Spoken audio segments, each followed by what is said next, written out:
All right, guys, we are back. We have Dr. Blake Layfield, the Master Distiller and Head of Innovation, Blending and Quality at Maker's Mark. Just saying that out loud makes me happy. Thank you so much, sir, for joining the show. Thanks for having me today, Jesse. Excited to chat with you. Well, I mean, I know I like makers. I'm going to assume you like makers. Just a pleasure to have you on, and I was super happy to learn that you're also you grew up in North Carolina. You're from my home state. That's correct. I am from Clinton, North Carolina, which is in Sampson County, the eastern part of the state. You can kind of see off my right shoulder here the slobbering wolf. So I am a proud graduate of NC State University. Go Pack. That's right, go Pack. Love that. Love that. Pack doesn't get as much love as it deserves. People spend way too much time on Tar Heels and Blue Devils. They need to put some more emphasis on the Pack and a little Wake Forest love from time to time. I agree. I agree. So, obvious question. What brought you from North Carolina to Maker's Mark? Like, what is your whiskey journey to one of the most recognized brands in the industry?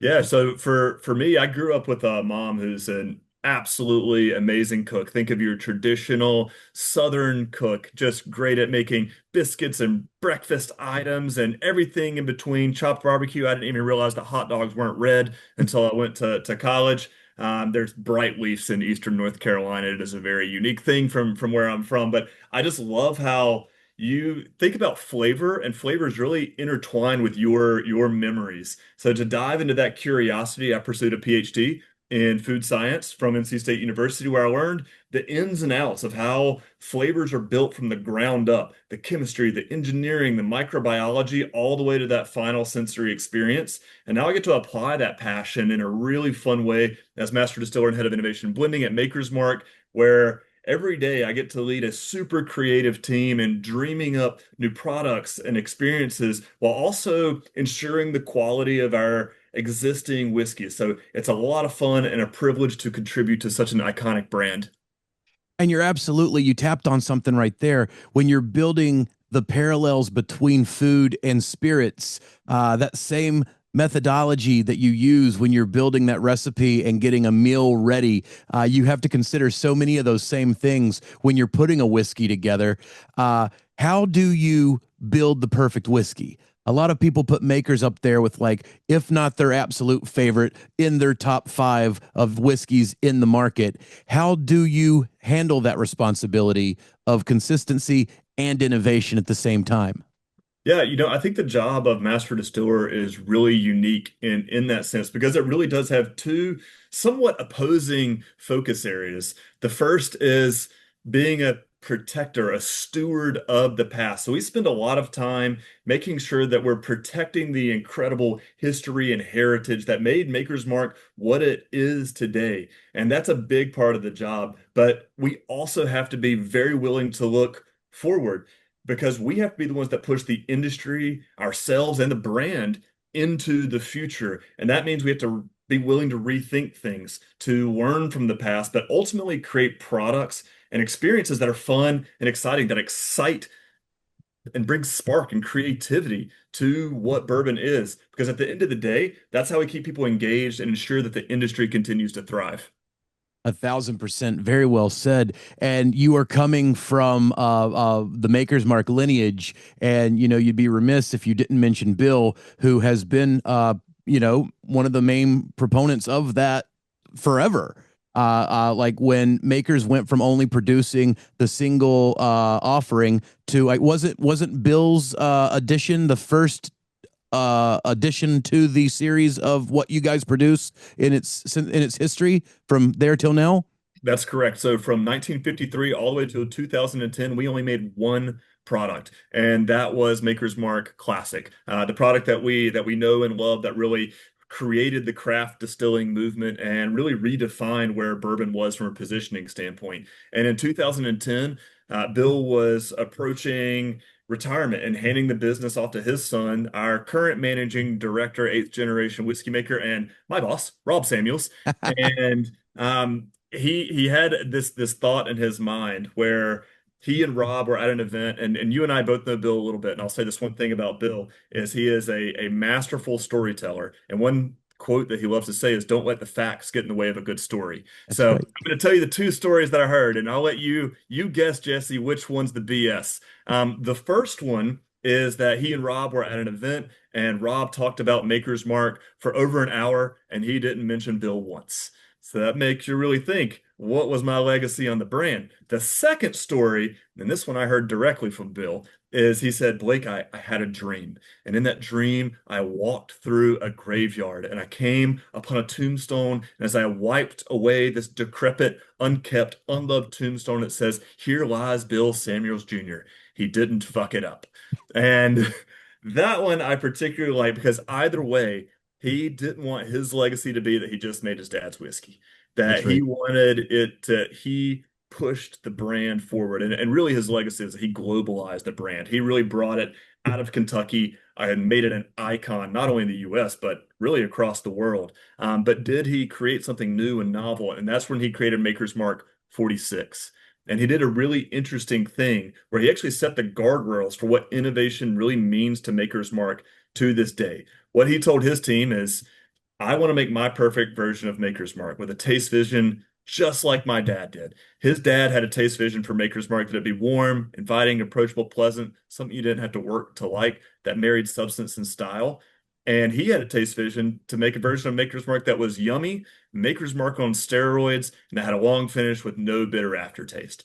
But he gave a brief to his team. He said, "You can't change the mash bill, you can't change the distillation parameters, and you can't change the barrel." So pretty hard brief if you can't change a lot of those fundamental things. But what they ended up doing was taking 10 virgin seared French oak staves, putting it in cast strength Maker's Mark for 9 weeks at a cool temperature, and it really elevated those flavors to hit that taste vision. But it set our guardrails. It said flavor comes from nature. It comes from water, grains, oak, yeast, and thyme. How you manipulate and articulate that, there's a lot of flavor options that can come from that, but also that flavor comes from place. It comes from our area and what we do that's unique and special with us in the distilling industry. And that has really guided us in innovation into the future because I get all the time, "Wow, Blake, wouldn't it be amazing if you did a Maker's Mark aged in an X Scotch barrel or an X rum barrel?" Probably would be a really interesting whiskey, but it wouldn't be something that is authentic and transparent to us. There you go. There you go. So many things you touched on right there. One is to everybody listening just then, you know how you have just flocked towards items that have been finished in French oak staves over the past 5 or 6 years. Well, Maker's Mark was doing that from the not from the get go, but from the get go, from an innovation standpoint. You guys were like the OGs of using that French oak stave, and you don't get enough credit for that because I've had people find the 46 or I'm sorry, the 86 after they have found others, and they'll be like, "Man, this Maker's French oak stave is really, really good." I'm like, yeah, yeah, that's the ball that got it rolling. Um, you mentioned Rob, and I love the stories of which is true, which is false. Rob is one of the reasons that this show even ever took off. Rob was the fourth person I ever interviewed for the showdown, and he let a story out that nobody had ever heard before, and he didn't have to do that. But he let out a story of like back when the original whiskey was aging, they went and they brought some scotch down, and then nobody wanted the scotch. So it didn't help them at all. And that's a condensed version, but people freaking loved it. So Rob always holds, I'm always going to be in his debt because that was just a wonderful thing to share. But when you're working with Bill, first off, just the learning tree you've gotten to sit under, right? Because he's just such a smart man. We were talking, and I mentioned I was from North Carolina. He asked me what part of North Carolina. He immediately knew everything in the political spectrum of the area that I was from. And then we talked local politics, not to him, but to me for like the next 30 minutes. And he like lock and step, knew the whole thing. Just like ridiculously impressive. Just the whole sphere of that guy's journey has been like, didn't he used to drive around Colonel Sanders? Like there's all sorts of Bill Samuels stories that people just, they'll write a book about him one day if they haven't already. He did. Have you ever seen that movie Forrest Gump, where Yeah, Forrest yeah. Gump just had these series of incredible and somewhat serendipitous events that shaped and framed his life, and when you kind of put it in a narrative series, you're just like, wow, what a life that person lived. Bill is a literal walking version of that story, where he's just had just an incredible set of experiences. But what I like about Bill is that he actually shares that to you. So, if you think about a mentor that helps you develop as a distiller, there are some things that you just can't learn from a textbook, and that's coming from a recovering academic like myself. They are lived experiences that they share. They accelerate your learning in a way a classroom never could. And Bill is more than just a teacher. He's a real guardian of the craft, of the history and the heritage that's within bourbon as a whole. And he's been great alongside Robin, teaching you the why behind the traditions, the stories, the reasons, and the small details that make our brand so unique. So I've been incredibly fortunate to work with them, not only from a technical standpoint, but also from just learning those how sides, the importance of community and respect within our industry. Well, that also makes you a dangerous man because now you've got the book learning and you've got the Bill Samuels learning. I mean, those are two, that's a sharp knife right there. Hey, that's what it takes to be the master distiller for Maker's Mark. That's right. That's right. Um, he was giving me a tour of the property one time, and he was showing me how to dip the wax, and I wasn't doing it the right way. I wasn't doing it to suit him, and he just looked up and goes, "Jesse, you are an agent of chaos," and I loved that so very very much. And I saw him about 6 months later, and I thought, there's no way this guy's going to remember that. That was just, a one off. He's going to see me and say, "Hi, how are you?" And he looks at me and goes, "There he is, my agent of chaos." I was like, how badly did I dip that bottle? But He's got an incredible memory. He's coming up on 86 and he's still sharp as a tack. He's been retired for over 10 years. But when I first started in at Four Makers Mark about 3 years ago, we have an office in Louisville, and I was transitioning from another role within Suntory, and I came into the office a little early. It was around 8 a.m. I had some meetings. That office in Louisville has a lot of our sales and marketing. They don't normally get started up till 9 or 10, a little later. So I turned on all the lights. And Bill comes in around 8:45 or so, and he says, "Who's in here?" And he comes over to my office. We have never met before, and he looks at me and says, "Well, hey, Blake." They and I'm a little starstruck. Say, "Hey, Bill." He says nothing else, and he walks away.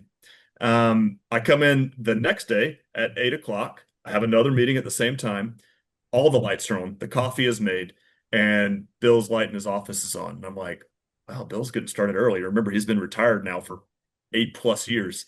And I sit down at my desk. I kind of get fired up, and he walks over maybe about 10 minutes later. He says, "Well, you're getting started a little late today, aren't you, slacker?" And that blew me away, Jesse, because I thought, man, he cares so deeply about the brain. He said, "I'm not going to let this guy beat me, and I'm going to show him what it means to work hard and what it means to really represent this brand." that's amazing. And completely, I mean, I believe that 110%. That's right in line with everything about that guy. Is just so freaking awesome. I also, you said 86. I knew I had something backwards a minute ago. It's 46, and then he's 86. I need to make sure I clarify that before I start getting all of the emails telling me how wrong I am. Because as you know, the whiskey loving public, they need things to be accurate. Sorry, attention to detail is important. That's exactly right.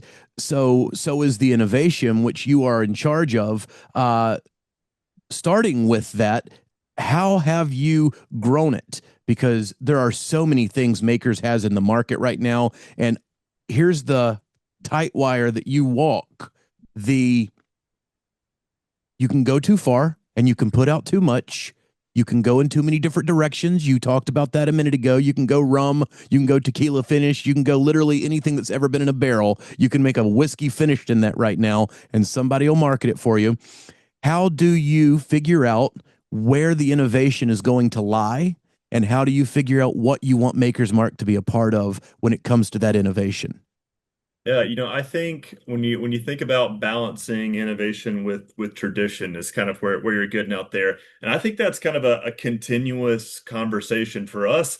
I think the key is listening to our people. Think about our team on the ground, from the distillery floor all the way to the packaging line, constantly finding ways to improve, whether it's a new production technique, a more sustainable process, or better guest experiences. Those aren't small tweaks. Those are actually all forms of innovation. Innovation doesn't simply mean a new product in a new package. Innovation is always thinking about how do I continuously improve our existing portfolio while also creating new products, new experiences, new things to spark that creativity, as I mentioned about earlier.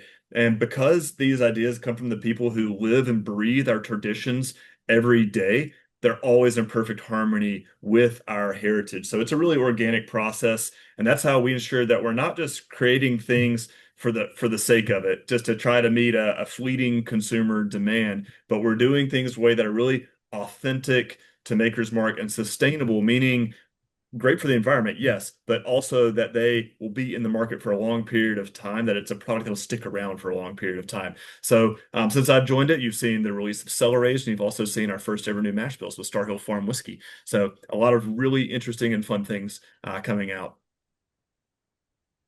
How do you okay, that's the cellar aged, that's already, I mean, people love it. How did you get how did the new mash bills come along? Like how did you tap into that? Like how did you know that that's where you wanted to go? Yeah, so we are a wheated bourbon, and within the bourbon context, most bourbons are made with rye. And we always had the philosophy that, as I mentioned before, from Bill's Guardrails, flavor comes from nature and it comes from place. That bourbon is really nature distilled. And Rob had the really interesting idea back in 2016. He said, "How do we really showcase the unique and defining element of our mash bill, which is our inclusion of wheat?" The mash bill for Maker's Mark is 70% corn, 16% soft red winter wheat, and 14% malted barley. How do we really showcase what wheat is driving towards Maker's Mark? You can hear me articulate it, Jesse, and I'll tell you that our product has a bright citrusy cherry type of note driven from our yeast strain, that it's got this sweet creaminess, and creaminess I mean by weight and viscosity, and that's due to our inclusion of wheat. It gives you that mouthfeel, that texture. Then you get a nice harmony of oak and vanilla and caramel, and it finishes with a nice spice note. And that spice note is unique for wheat as well because it's the holiday baking spices like your cinnamons and your nutmegs, whereas spice for a rye-based bourbon is going to be more of your black pepper, clove, and maybe even a grassy type of note. So different type of spice note being articulated, but it's different to hear me talk about it versus experiencing it for yourself. So that led us to create our first ever new mash bill, which was 70% wheat and 30% malted barley. So if you remember the percentages I gave you on Maker's Mark, we simply took all the corn out. What That's happens if beautiful. you focus on those core flavoring grains? And then Rob asked another really interesting question, which is, well, how do you know you've gone too far unless you go far enough? And that led us to create our second ever new mash bill, which was 100% malted wheat. So Star Hill Farm whiskey is a blend of those two mash bills aged for 7 and 8 years. And it's a really phenomenal product and really showcasing the wheat whiskey category, which is largely undefined within the American whiskey spectrum. You've got rye whiskey, you've got bourbon, you've got the emergence of single malt, but wheat whiskey is something that is small and niche. But for us, it's really authentic to our story because we're a wheated bourbon in a category dominated by rye. So how did you know when making it that it was where it needed to be? Like you just said, he said you'll know when you how far to go when you've gone as far as you can. How did you know from your background, A, did it make you nervous? And B, because you've got a lot of it would make me nervous as hell. You've got a lot of you've got that's a brand on your shoulders right there to be coming out with that mash right there. And B, I'm sure it was also like kind of like a fun ride, right? Like you were being given the reins. How did you take it? How did you know when you were there? Yeah, I mean, whether it's Cellar Aged or Star Hill Farm whiskey, any of these new prestige offerings, you've really got to bring the quality. You've really got to bring the craftsmanship. Fortunately, we've got a really great blending team. It's a very small team. It's myself, our lead blender, Beth Buckner, and we have another assistant blender, Ryan Peterson. And us three, we come together and we fight a lot. We each have very differing flavor profiles and what we really look for. I approach things from a kind of academic perspective and a much more structured, tailored type of tasting and blending. Beth, much more chaotic, and Ryan probably somewhere in the middle. He's probably learning a bit from both of us. But Beth, likes products at cask strength. That is really her go-to. I like things more at a drinking proof, a little lower proof.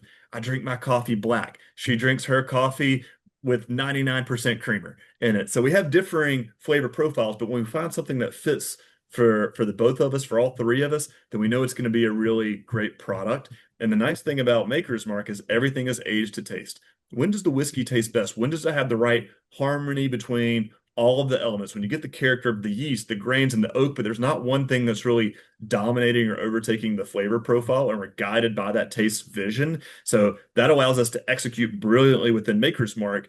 And for Star Hill Farm whiskey, nature is the maker. Letting nature really guide where the flavors are articulated best, but those commonalities still come together as to when are you getting the best of everything. And that has really guided us quite well, and I think led to a series of very successful prestige innovations. I can't agree with that more. When you're building your blending team, you need people that are opposites, or you need people that don't think the exact same way. If you don't challenge one another, then you're going to end up with something that is maybe perfect for you, but not perfect for someone that might be, say, like her, or vice versa. So it's like when you guys come together, you've got that Lennon McCartney thing going on, where you're just creating something for everybody. I love that answer, because so many times people will, let's say you're going on a barrel pick, and people that all love the exact same thing will go on a barrel pick, and they'll pick something that's really good for anybody that's in that exact realm of their what they like. But then the store doesn't sell it, the group doesn't sell it, it doesn't move, because you've not created a product for the mass public. Yeah, yeah. Could have said it better. Got to think The about what you're making and who you're making it for. That's exactly right. That's rule number one. I got in an argument with a buddy of mine a couple of days ago, because his logic was that we just did something for a county in North Carolina, and I liked there were two, right, and one was I thought would sell to everyone, looking at who would be going to the brand at that time and where they would be coming from. And then there was one that would be, I thought, my preference, which was funky. But the funky, if you go from where you have to assume a new whiskey drinker is, to funk, then that might scare them off. It's the same way with, like, everybody always wants to go hazmat on a flight. Like, I saw, bring me some of this 136 proof, but then they get it and it scorches them, because they're used to drinking 90 to 95 to highest 100, and you blow their palate. The same way when you're making products for consumers, you have to kind of know where they're going. Yeah, you're absolutely right. I think the whiskey connoisseurs are probably the group that is most likely looking for the hazmat releases, but they have acclimated their palate to that. They've acclimated and they understand what to expect out of that. Whereas the more novice whiskey drinkers, someone that's more just introducing themselves into the category, is going to be surprised, and honestly they might not like it, and actually might offset them from American whiskey. And they say, wow, like, I don't ever want to drink bourbon again. I had a bad experience. I'm going to go try a different spirit category. So I think you have to be really careful about what products you recommend to people, and ask them, what do you know about bourbon? How do you like to drink your whiskey? And a lot of people always say, well, there's only one way to drink your whiskey, and that's neat. And I actually think that's an incredibly wrong answer. I think you hear it a lot, but it's any dang on way that you like it is That's is right. actually the common way. But what that's articulating is that people are on a spectrum of their journey. Some people are going to be interested in the lighter approach to flavor. Some are going to want that heavier, bolder experience. But there's no wrong answer, and if you want to put it in a cocktail, awesome. As long as you're having fun and you're enjoying it with some friends, that's the right way to do it. That's 100% correct. There's no wrong way to enjoy it. First off, if you've put money down for it, you can pour it out if you want to. It's yours. Please don't enjoy it. But if it's your thing that you have put your money down for, you want to put ice in it, put ice in it. You want to put it in a cocktail, make the best damn cocktail you can make. There's no way to ruin it. Or there's ways to ruin it, but maybe not for you. Maybe that's what you like. But we're at a very interesting point right now because the consumer has gotten themselves educated to a point where it allows that innovation to push past some of those old school mentality of you can only drink it one way or whiskey can only be this one thing. That spectrum has grown to the point where you are able to innovate. You are able to put out something that has that high wheat percentage in the mash, and people are loving it. Like it's that innovation that's going to keep this thing moving forward. Because now that people know what goes into it, they're excited about that. They want more, and it needs to be good. Or like you said, there's a lot of things nipping at whiskey's heel, wanting to take that spot. Yeah, I agree. So that was a hit, and Makers has been in one of those. They've been in a very good spot because you've built up so much brand trust, and then by not taking advantage of that trust, by like you said, putting out things just to sell them, you've kept that trust, which I think that's why you're so good at what you do. I'm looking at a shelf right now of Makers, all the way back to the what is that, like an FA 01, like back. FA1, yeah, part of our wood Yeah. finishing series. And those were the ones where people really started like collecting. Like that's where it's like, ooh, okay, I got to have this, I've got to have that. Now you can say you can go back a very long ways for people that are collecting Makers, but those specific, like that's when it started expanding, and then you could really geek out over the vintages and compare 1 to 2 or what have you. Uh, how did that lead you to the cellar? How did that lead you to what's become this? You should have seen the line at KBF this past weekend of people just hoping that they could get one of these cellar aged. Yeah, so from our wood finishing series, that really started, um, and it started with RC6 as kind of the first one that was mostly commercially available. And what we started to do with that is to tell stories about our process and really accentuate the whiskey of Maker's Mark and pull it to a certain direction to showcase the flavor that is most exemplified from that particular process, from our barrel rotation to fatty acid esters, FAE, to BEP, which is our barrel entry proof. Um, and we do have a lot of unique processes. We like to say that we're perfectly unreasonable, unreasonable in the choices we make, from growing our own yeast strain to hand rotating our barrels to hand dipping our bottles to really deliver a great whiskey, but deliver it consistently and deliver it in a way that's authentic and transparent as possible. And if I think about the trend of sustainability and transparency and authenticities, for us, sustainability, it's not just a buzzword for us at Maker's Mark. It's part of our DNA. We were actually honored to be named by Fast Company as one of the top companies for innovation in the world and top 5 for innovation and sustainability. So it takes how seriously we really take this. We are a B Corp brand, so we're certified by B Corp as a public benefit corporation, that we're good to our people, good to the environment, good to our community around us. And we've also made big commitments in regenerative agriculture, certifying all of our new make spirit through regenerative ag as of November of 2023.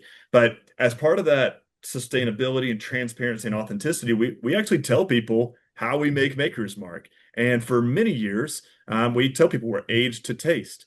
And I think there's a fundamental misperception within the American whiskey industry that age is directly indicated to quality.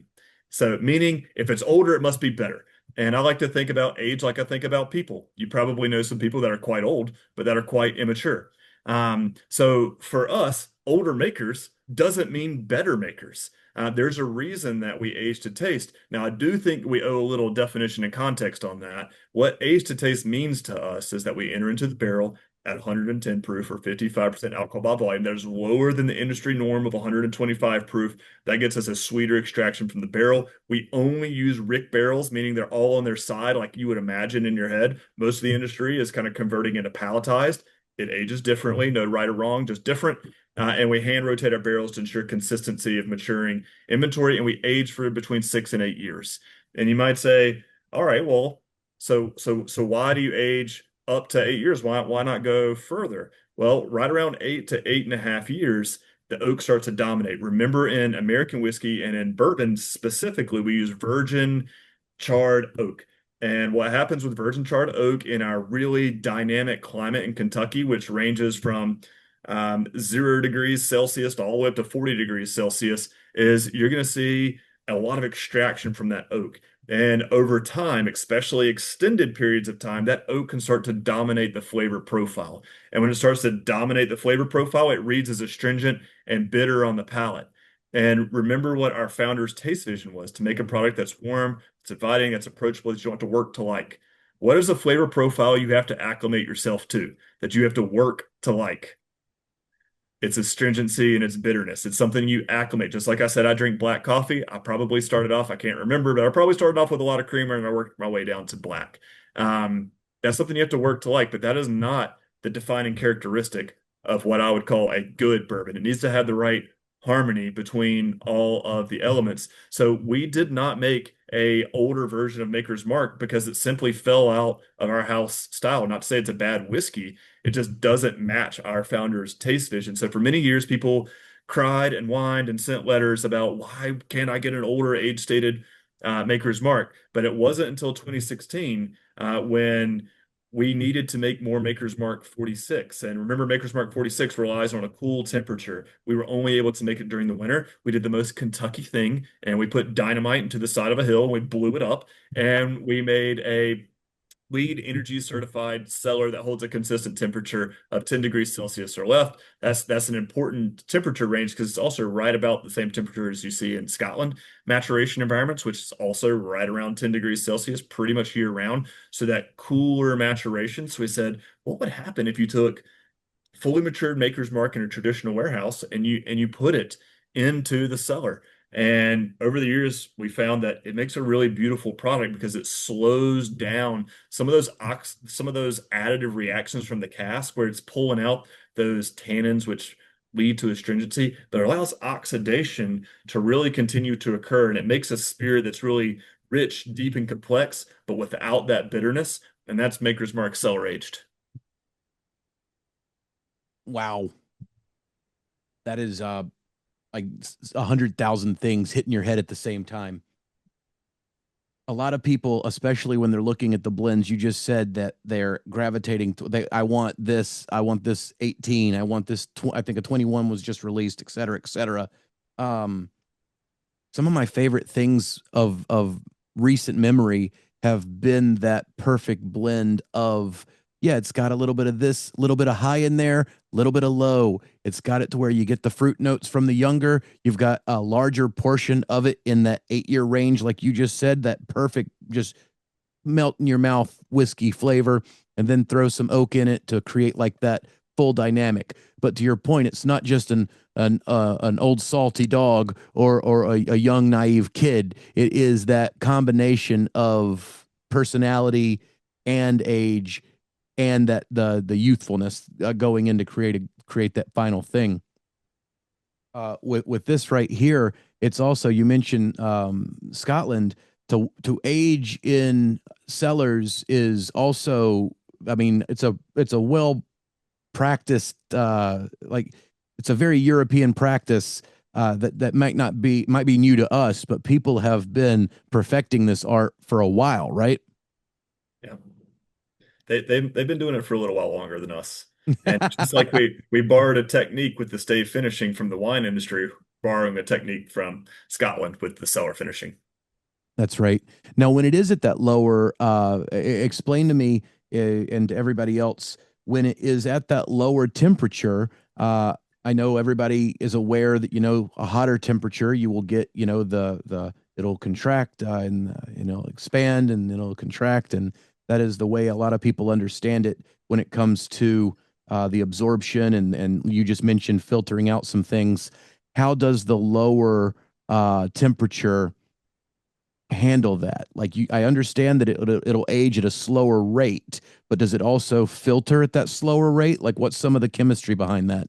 Yeah, so our cellar really offers a different approach to maturation. So as I mentioned, that cellar maintains a temperature of less than 50 degrees Fahrenheit. I realize I've been using Celsius the whole time. That's my inner academic showing. So 50 degrees Fahrenheit, less than 10 degrees Celsius year round. And some consumers might think that that means that maturation stops. However, maturation does not entirely stop at any specific temperature. Just how maturation occurs changes. So the cooler, colder climate of the cellar is akin to those conditions in Scotland.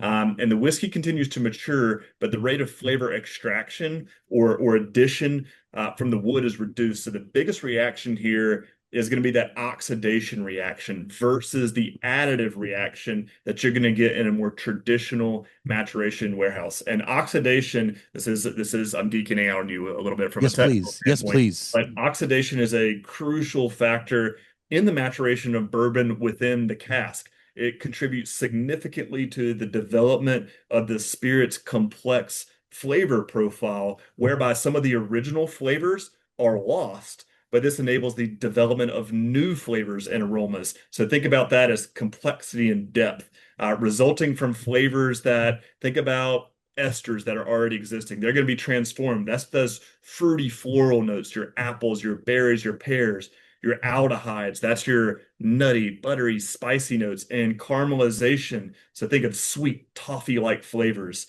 And oxidation also has a mellowing effect, whereas harsher elements like those wood tannins or alcohol astringency, talk about your hazmat bourbons, is softened. So it makes the overall experience much more palatable. And that's why we get the feedback that Cellar Age has incredible depth and complexity, but is also remarkably smooth and approachable despite its high proof and age. Because keep in mind, Cellar Age is uncut, unfiltered, right from the barrel. So the cellar isn't about stopping maturation, it's about refining it. It's about nurturing the spirit's evolution, allowing it to develop complexity that goes beyond simple age. And that's the Maker's Mark way, a commitment to quality that prioritizes enjoyment and approachability. I freaking love that. And I think people, to the layman's, oxidation sounds like a bad thing. So thank you so much for explaining that. I know a lot of people they think of it in singular terms and not as expansive as how it would affect a long form whiskey that's been aging for a long time. That is super interesting, and also has made me extremely thirsty. I've been sitting here, I've been nosing it. There's such a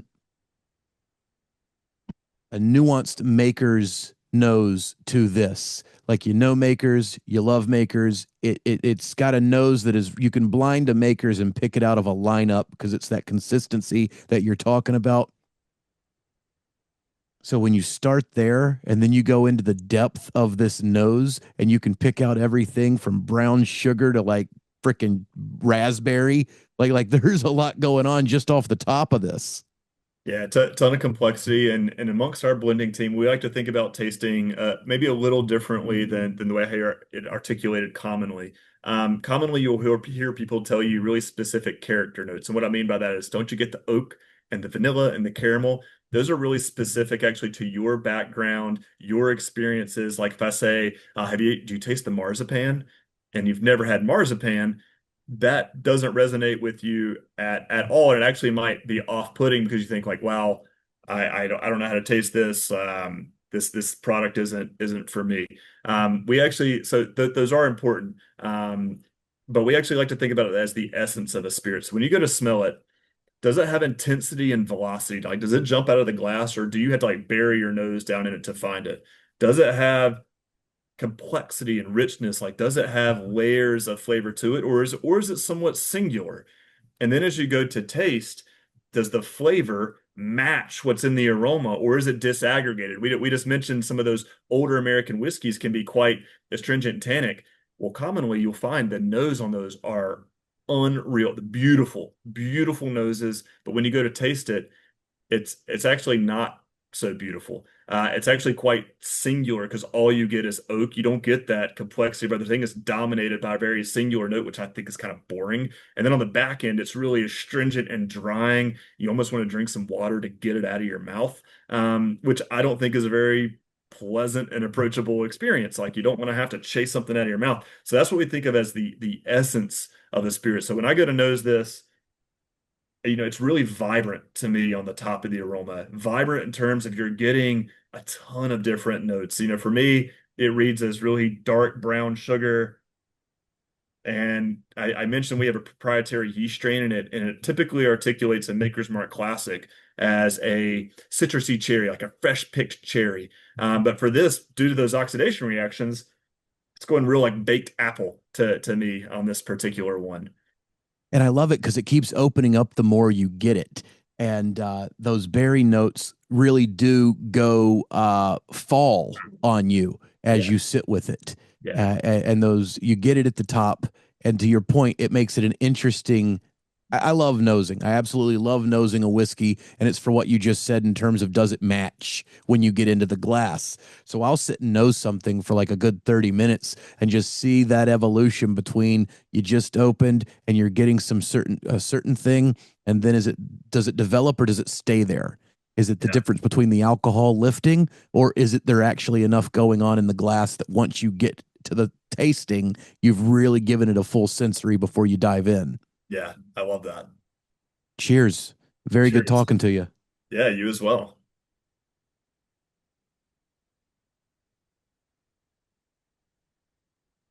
Oh my God, Blake.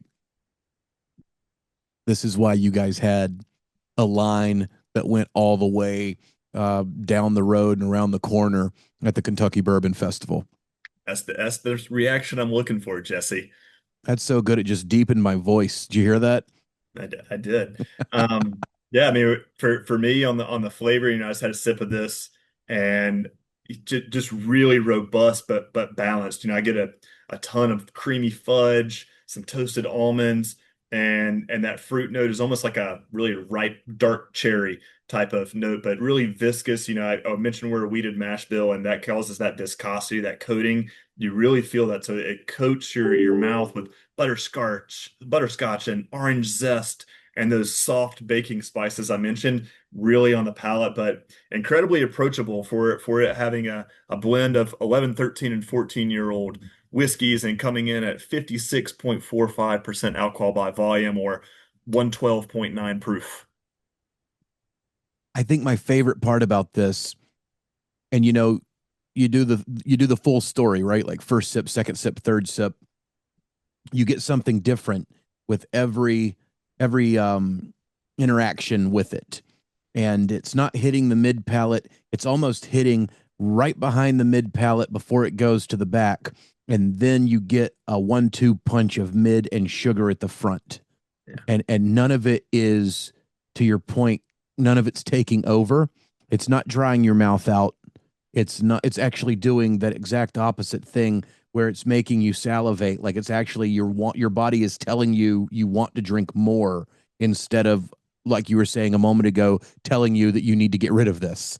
Like Yeah. it's literally I love to say that good whiskey. You remember the old cartoons where like a pie's on the windowsill and like it's the smell of the pie like gets the character, like lifts him up and pulls him over. That's Yeah. what this does. It just literally draws you into the glass. Love that. It's great. A great imagery. I can picture that. You can picture Bugs Bunny floating towards a windowsill. Oh man, it just keeps going too, and it ties into the finish. It by the time you get that perfect amount of heat, it's not burning you up, but you know you're drinking whiskey. It is sitting right at that sweet spot where it triangulates everything that you've had going and lands the plane.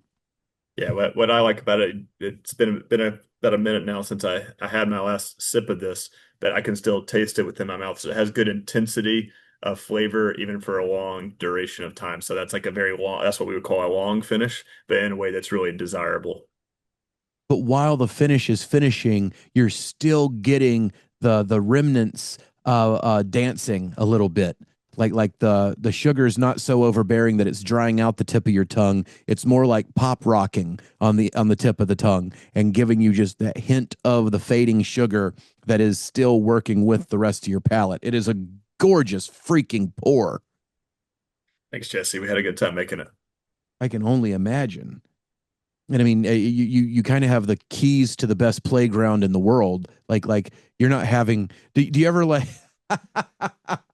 I I envy you. Like some people, I talk to them and they're really trying, man. They're sitting there like, well, what we did was, and then we did this, and you've got like all the awesomeness you could ever hope for, and that you and now you're able to go play with it and make it like your own. It is such an enviable spot that you're in right now.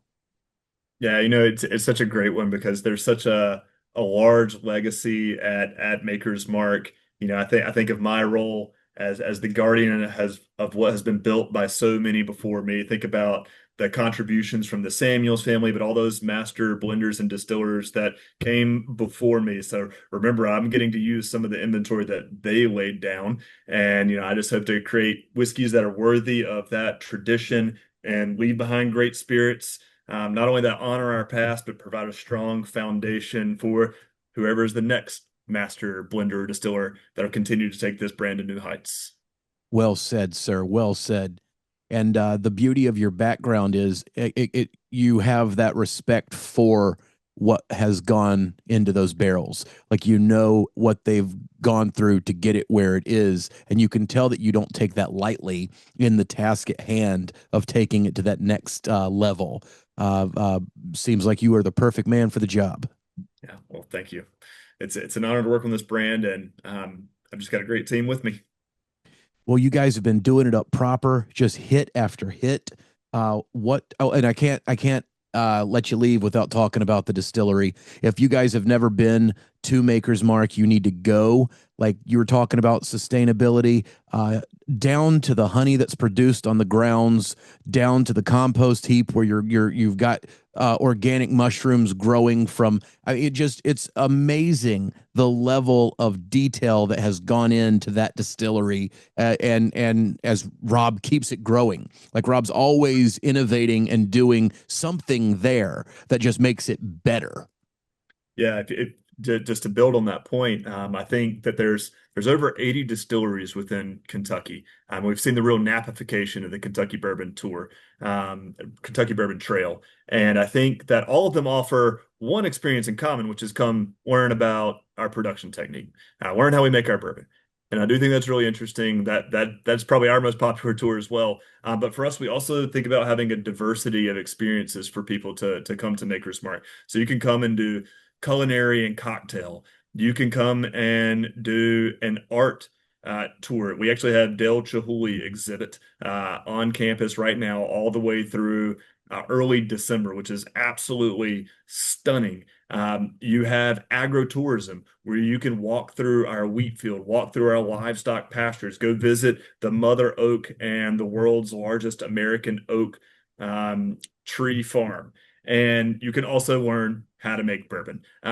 All of those offer diversity experiences that brings in someone who wants to geek out about bourbon or someone that wants to do culinary and cocktail. So it is an experience that a lot of different people can get behind, and that opens the door for people to consider bourbon as they're drinking, come to Kentucky and experience what makes our history and our culture so unique.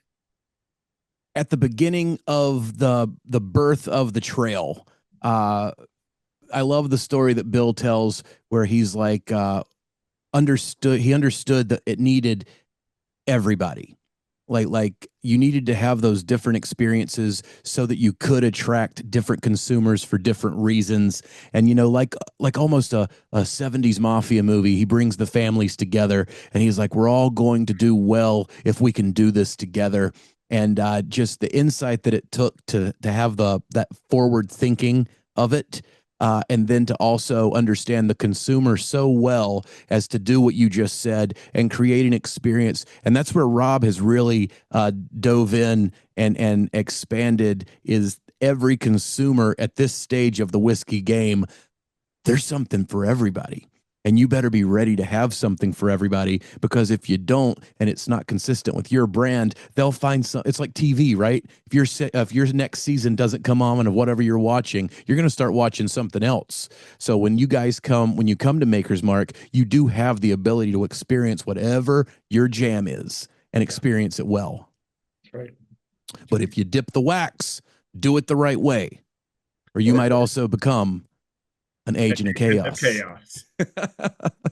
Be a great TV series. That would be, wouldn't it? The first thing I thought was Agent of Chaos, and he's just going around the world mucking it up, but learning something along the way.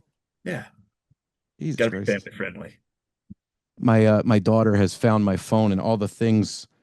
I learned something new that she's done to my phone every day. But it really is. It's a great experience, and it ties back to the whiskey because it's like seamless. Like, you guys have somehow created a user experience that goes beyond what normal marketing would consider when you are building a user experience.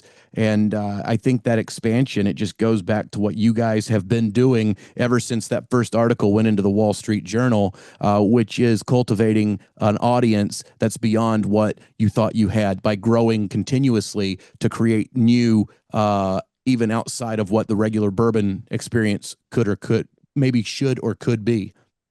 Yeah, I mean, we think about success really as a triangle when we think about things. Making really great whiskey, everything's got to start there. If the whiskey doesn't hit, then nothing else matters. But also doing it in a way that's culturally relevant. People want to be part of a story. They want to be part of an experience. They want to do something that excites them, and that's going to differ for differing people.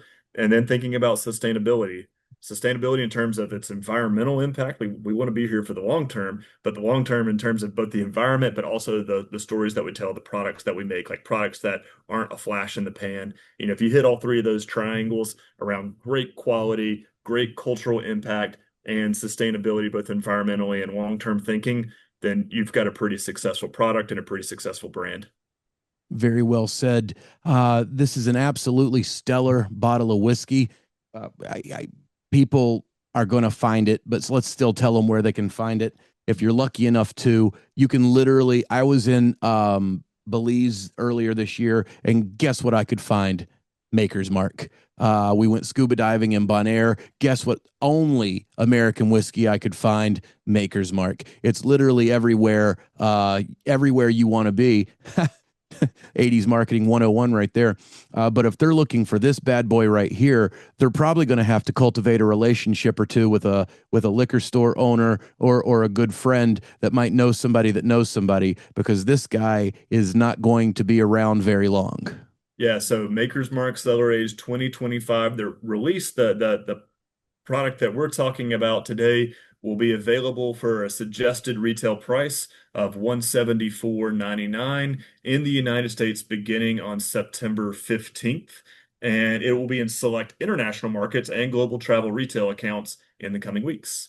You can also, if you're lucky, book a cellar aged experience at the distillery. You can go to makersmark.com and book that. And with that experience, you get a chance to taste cask strength Maker's Mark, aged to taste, against a older aged Maker's Mark in a traditional warehouse, something that would fall out of our flavor profile, something that we would not put into the market. Again, not a bad whiskey, just doesn't meet our taste vision. You get to actually see why we didn't do it in the traditional way, alongside a vertical tasting of Maker's Mark Cellar Aged 2023, 24, and 25, to see how we have been articulating our taste vision for cellar aged, something to be dark, rich, and complex, but without bitterness, but how we've articulated that and differentiated that every year. I love it. I love it. And also, I'm going. That's all there is to it. You guys may never get rid of me, because that sounds absolutely amazing. You guys heard it. Oh my God, the cellar experience. That sounds absolutely awesome, Blake. Yeah. And with the cellar experience, you get the chance to buy a bottle. So guaranteed buy a bottle. Okay, guys, we just the little Easter egg right there is head to Maker's Mark. If you listen, rewind it. I'm not going to say it again. He already told you. So go back, listen to what he just said, then go to Maker's Mark. And if you do it the right way, you can walk home with a bottle of this goodness right here, the 2025 Cellar Aged Makers Mark. Blake, thank you so much for giving me your time today. I could sit there and listen to you talk whiskey all day long. I absolutely geek out over how the things I don't fully understand come to fruition inside a barrel. So please come back and see me again, and we'll geek out some more over some good whiskey. Well, thank you for having me, Jesse. And to all your listeners, I do truly hope we see you in Loretto, Kentucky at Star Hill Farm at the Maker's Mark Distillery. Come see us. Cheers, buddy. Cheers, y'all.